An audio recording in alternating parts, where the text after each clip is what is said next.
Guarantee you've never heard the Trinity explained like this. Listen. Father is called Yahweh God. The Spirit is called Yahweh God. And Jesus is called Yahweh God. There's only one Yahweh. How do we figure this out? So what they do is eventually they come up with this language of being and person. Being describes what you are. Person describes who you are.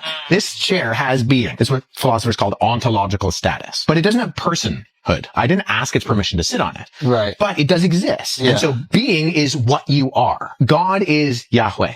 And we see this. Jesus tells his disciples to go baptize in the name. And then he says, of the Father, Son, and the Holy Spirit.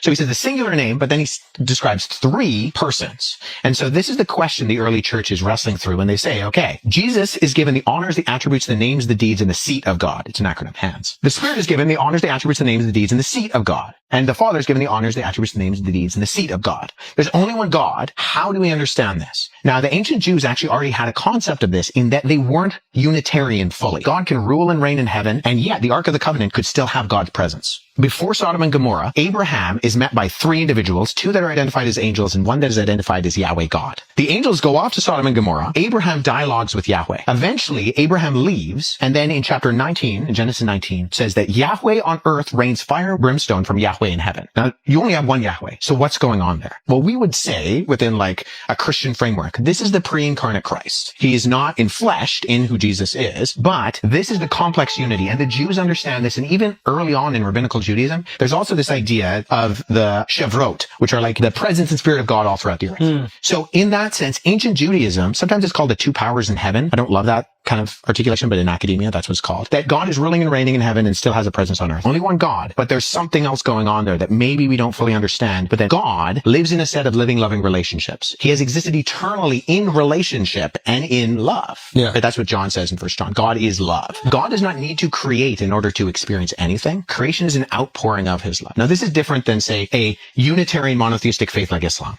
In Islam, in one sense, philosophically, God does need to create to experience love, because love requires an object and a subject. And so in order to feel love, the Unitarian God of something like Islam needs the object in order to feel that. That's not true for Christianity. The Father has been loving the Son in the power of the Holy Spirit forever. The early Christians are wrestling through these things in order to formulate the language of this. Eventually, they come up with this idea, one being in three persons. Being describes what you are. Persons describe who you are.